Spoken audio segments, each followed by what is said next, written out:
Hi everybody, January 9th. This makes 9 days now, so I hope everybody woke up feeling good today. It's Friday, we're getting ready for the weekend. Alright, so we're ready to jump in today's reading. This is the sections that we're going to go over. Genesis 21 through Genesis 21 through 22, 24, Matthew 7:15 through 29, Psalm 9, 1 through 12, and Proverbs 2:16 through 22. So if you want to write those down, or not, if you want to just read along as I go, that's fine too. Alright, so, just a quick thought about yesterday. I keep thinking about the weather event that was happening when Lot's wife turned to salt and all of Sodom and Gomorrah was getting wiped out. Something like giant meteor event where particles shatter and burst in the air. There was a couple other things that I saw too, but I'm very drawn when I read things in the Bible that sounds like something that maybe our day and age might have a scientific explanation for. I want to look for it because I like pairing the two together. I like seeing how they help each other out, you know? Anyway, all right, here we go. January 9th. Genesis 21 through 22, 24. Now Abraham moved on from there into the region of Negev and lived between Kadesh and Shur. For a while he stayed in Gerar. And there Abraham said to his wife Sarah, "She is my sister." Then Abimelech, king of Gerar, sent for Sarah and took her. But God came to Abimelech in a dream one night and said to him, "You are as good as dead because of the woman you have taken. She is a married man." Now Abimelech had not gone near her, so he said, "Lord, will you destroy an innocent nation? Did he not say to me, 'She is my sister'? And didn't she also say he is my brother? I have done this with a clear conscience and clean hands." Then God said to him in the dream, "Yes, I know you did this with a clear conscience, and so I have kept you from sinning against me. That is why I did not let you touch her. Now return the man's wife, for he is a prophet, and he will pray for you, and you will live. But if you do not return her, you may be sure that you and all yours will die."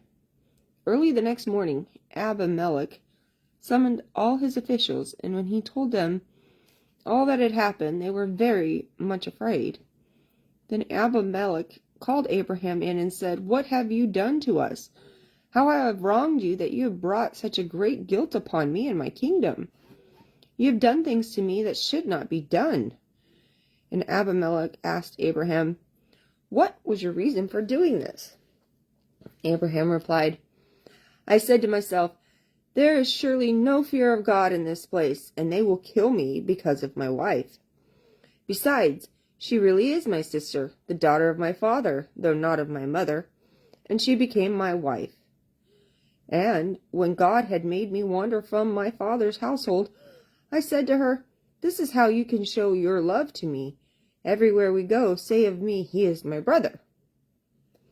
Then Abimelech brought sheep and cattle and male and female slaves and gave them to Abraham. And he returned Sarah his wife to him. And Abimelech said, "My land is before you. Live wherever you like." To Sarah he said, "I am giving your brother 1,000 shekels of silver. This is to cover the offense against you before all who are with you. You are completely vindicated." Then Abraham prayed to God, and God healed Abimelech, his wife, and his slave girls so they could have children again. For the Lord had closed up every woman in Abimelech's household because of Abraham's wife Sarah. what is the deal? I don't understand how this is I don't understand what this process is. We're doing it again. So, they did this back when they were Abram and Sarai with the Pharaoh. And they saw what that did, all the sickness it brought onto them. But I think the key point is, you know, they're saying that they were not a fearing household, right? A God-fearing household. So by going around telling everybody that they're brother and sister, people look at the situation one way when truly it's another way. What I don't like about the lying, you know, I mean, they're using lies to teach these people lessons. And, like, I don't like drama. This is drama, right? I mean, if it was me in my own, it's one thing to read it, but to imagine it being as told, you know, as a historical event, why does this have to be a method of teaching the fear of God, you know?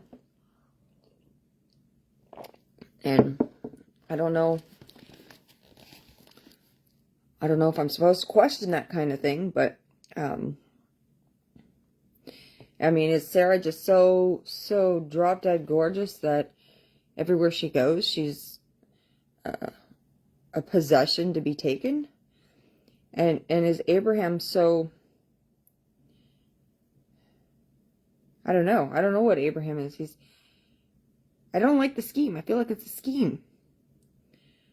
But obviously the Lord likes what they're doing, right? I mean, they're learning lessons. They're ending up getting sheep and cattle and riches off of these people. But at least he turned Abimelech's family into being able to reproduce and have children again. I don't know. This one bothers me. What do you guys think of Genesis 21 through 22-24? What do you think of this story? You know, as the second time around of deceiving people when they go into their households. Again, I get that they left the household better than it was, right? But at what cost, right? Like, I just don't understand this one. All right. Maybe we'll learn more. Now the Lord was gracious to Sarah, as he had said, and the Lord did for Sarah what he had promised. Sarah became pregnant and bore a son to Abraham. Sarah became pregnant and bore a son to Abraham in his old age, at the very time God had promised him. Abraham gave the name Isaac to the son Sarah bore him. When his son Isaac was 8 days old, Abraham circumcised him, as God commanded him. Abraham was 100 years old when his son Isaac was born to him. Sarah said, God has brought me laughter, and everyone who hears about this will laugh with me. And she added, who would have said to Abraham that Sarah would nurse children? Yet I have borne him a son in his old age. The child grew and was weaned, and on the day Isaac was weaned, Abraham held a great feast. But Sarah saw that the son whom Hagar the Egyptian had borne to Abraham was mocking. And she said to Abraham, get rid of that slave woman and her son, for that slave woman's son will never share in the inheritance with my son Isaac. My goodness.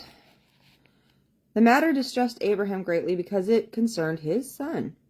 But God said to him, do not be distressed about the boy and your maidservant. Listen to whatever Sarah tells you, because it is through Isaac that your offspring will be reckoned. I will make the son of the maidservant into a nation also, because he is your offspring. Early the next morning, Abraham took some food and a skin of water, and gave them to Hagar.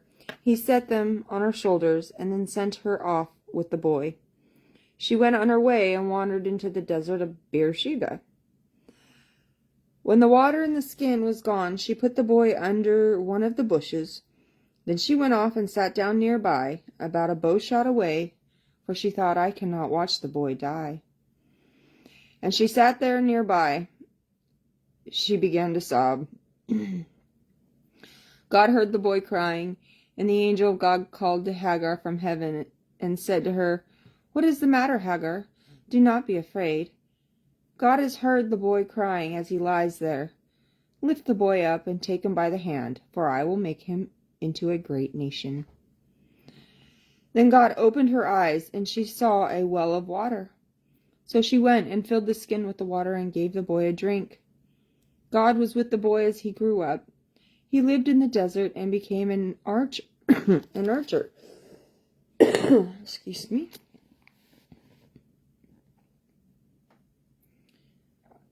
While he was living in the desert of Paran, his mother got a wife for him from Egypt.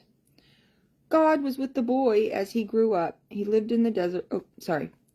At that time, Abimelech and Phicol, the commander of his forces, said to Abraham, God is with you in everything you do. Now swear to me here before God that you will not deal falsely with me or my children or my descendants. Show me in the country where you are living as an alien the same kindness I have shown to you. Show me the country where you are living as an alien, the same kindness I have shown to you. Abraham said, I swear it. Then Abraham complained to Abimelech about a well of water that Abimelech's servants had seized. But Abimelech said, I don't know who has done this. You did not tell me, and I heard about it only today. So Abraham brought sheep and cattle and gave them to Abimelech, and the two men made a treaty. Abraham set apart 7 ewe lambs from the flock, and Abimelech asked Abraham, What is the meaning of these 7 ewe lambs you have set apart by themselves? He replied, Accept these 7 lambs from my hand as a witness that I dug this well. So that place was called Beersheba, because the 2 men swore an oath there. After the treaty had been made, Beersheba, Abimelech, and Phicol, the commander of his forces, returned to the land of the Philistines. Abraham planted a tamarisk tree in Beersheba, and there he called upon the name of the Lord, the eternal God. And Abraham stayed in the land of the Philistines for a long time.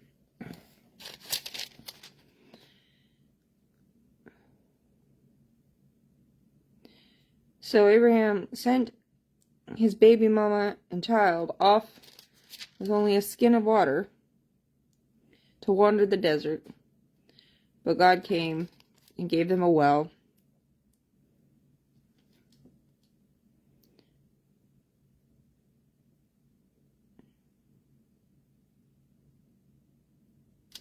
But all of a sudden they're missing a well. Alright. Well, actually, no, let's talk about Sarah a minute again. I'm having some issues with Sarah. So, she's beautiful, right? And when people are often so beautiful, they're egotistical, right?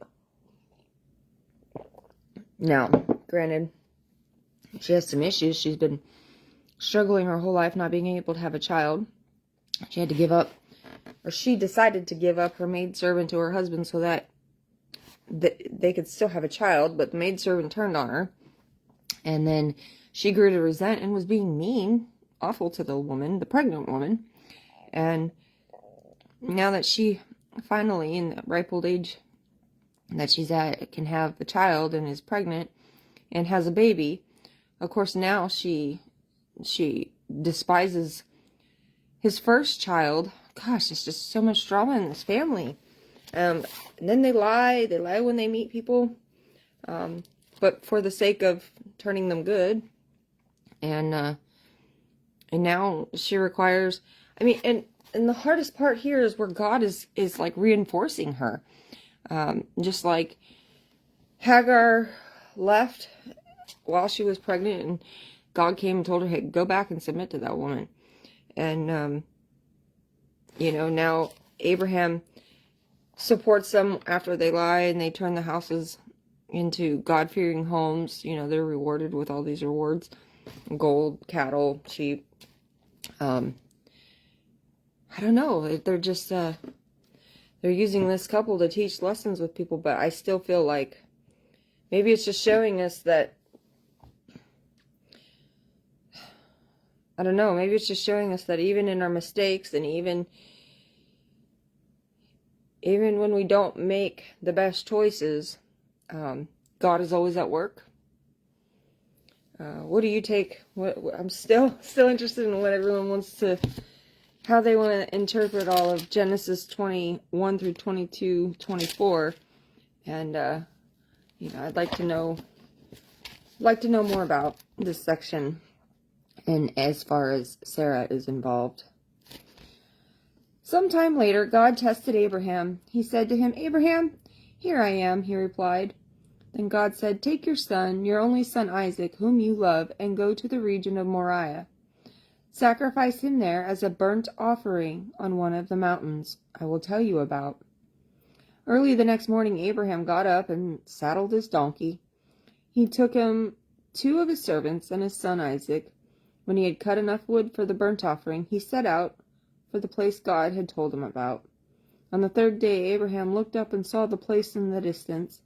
He said to his servants, "Stay here with the donkey while I and the boy go over there. We will worship, and then we will come back to you." Abraham took the wood for the burnt offering and placed it on his son Isaac, and he himself carried the fire and the knife. As the 2 of them went on together, Isaac spoke up and said to his father Abraham, "Father?" "Yes, my son," Abraham replied. "The fire and wood are here." Isaac said, "But where is the lamb for the burnt offering?" Abraham answered, "God himself will provide the lamb for the burnt offering, my son." And the 2 of them went on. I'm getting chills. When they reached the place God had told him about, Abraham built an altar there and arranged the wood on it. He bound his son Isaac and laid him on the altar on top of the wood. Then he reached out his hand and took the knife to slay his son. But the angel of the Lord called out to him from heaven, "Abraham, Abraham!" "Here I am," he replied. "Do not lay a hand on the boy," he said. "Do not do anything to him. Now I know that you fear God, because you have not withheld from me your son, your only son."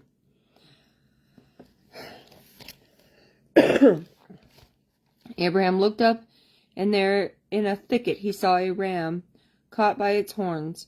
He went over and took the ram and sacrificed it as a burnt offering instead of his son. So Abraham called that place "The Lord will provide," and to this day it is said, on the mountain of the Lord it will be provided.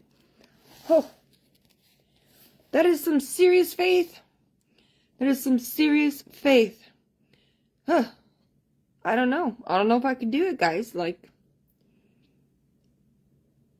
I don't know if I could do it, right? And the fact that he could do it. And then, can you imagine being Isaac, experiencing this? I mean, he's able to talk, so if he can ask him where the lamb is, where's the offering, then he must have been quite a challenge to tie down. But to witness your own father doing this to you? How traumatic, right? And of course, you know, he's witnessing the angels, and he's witnessing the lamb being provided, or the ram being provided. He's still experiencing everything, but he's also being the victim, right? So, the angel of the Lord called to Abraham from heaven a second time and said, "I swear by myself, declares the Lord, that because you have done this and have not withheld your son, your only son, I will surely bless you and make your descendants as numerous as the stars in the sky and as the sand on the seashore." What do you mean his only son? I thought he had 2 sons.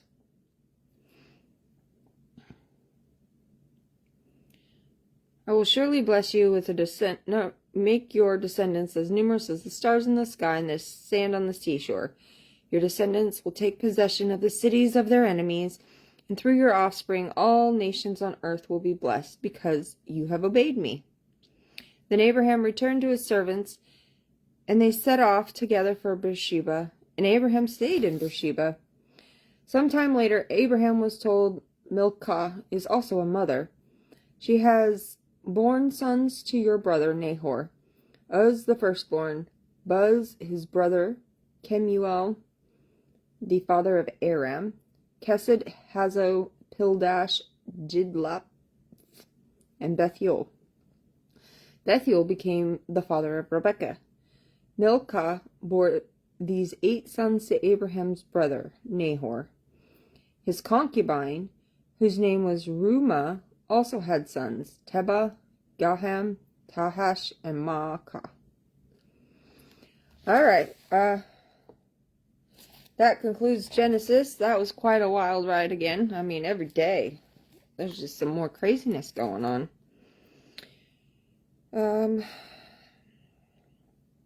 That was pretty intense, though. Abraham has been through many, many difficult situations. Okay, folks, Matthew 7:5 through 29. Matthew 7:5 through 29. "Watch out for false prophets. They come to you in sheep's clothing, but inwardly they are ferocious wolves. By their fruit you will recognize them. Do people pick grapes from thorn bushes or figs from thistles? Likewise, every good tree bears good fruit, but a bad tree bears bad fruit. A good tree cannot bear bad fruit, and a bad tree cannot bear good fruit. Every tree that does not bear good fruit is cut down and thrown into the fire. Thus, their fruit you will recognize them. By their fruit you will recognize them. Not everyone who says to me, 'Lord, Lord,' will enter the kingdom of heaven, but only he who does the will of my Father who is in heaven. Many will say to me on that day, 'Lord, Lord, did we not prophesy in your name, and in your name drive out demons and perform many miracles?' Then I will tell them plainly, 'I never knew you. Away from me, you evildoers.'" That's the ultimate rejection, right? "Therefore, everyone who hears these words of mine and puts them into practice is like a wise man who built his house on the rock. The rain came down, the stream rose, and the winds blew and beat it against that house. Yet it did not fall, because it had its foundation on the rock. But everyone who hears these words of mine and does not put them into practice is like a foolish man who built his house on sand. The rain came down, the streams rose, and the winds blew and beat against that house, and it fell with a great crash." You know, it kind of reminds me of the original Three Little Pigs, minus the pigs and the wolf. Maybe the weather was the wolf. When Jesus had finished saying these things, the crowds were amazed at his teaching, because he taught as one who had authority, and not as their teachers of the law.